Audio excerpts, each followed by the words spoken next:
fabriquent le fromage et tous les 2 voire 3 jours maximum, ils sont descendus à la cave d'étiva. Là, ils sont affinés, ils sont suivis. Il y a les machines à frotter, la climatisation, tout ça, ça rentre en ligne de compte. Parce que c'est un autre métier, l'affinage, c'est un autre métier. On se trouve dans les caves de la coopérative des producteurs de fromage d'alpage de l'Étiva, où on affine nos fromages. Ce qui fait qu'on va réussir à avoir un produit d'exception, c'est un peu le mélange de tous les paramètres d'affinage. Alors tout d'abord, on les passe par le bain de sel, qui est donc un bain de saumure, donc un mélange d'eau et de sel, dans lequel on va immerger les fromages pendant 24 heures.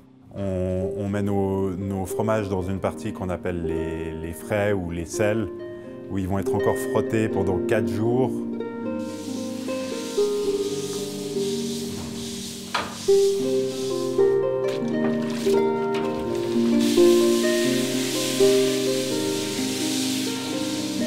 Donc à ce stade-là, on commence à les faire sécher, et c'est à ce moment-là que la croûte, la morge, va commencer à se former.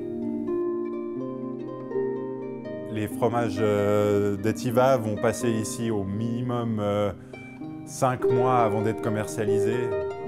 C'est le strict minimum. Après, on préfère les conserver un peu plus longtemps pour avoir un fromage qui commence à développer un certain goût.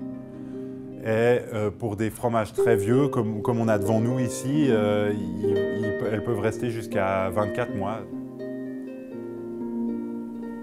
On les fait 4 jours au sel, puis après pendant 2 semaines, jusqu'à qu'ils soient jaunes et bien emmorgés.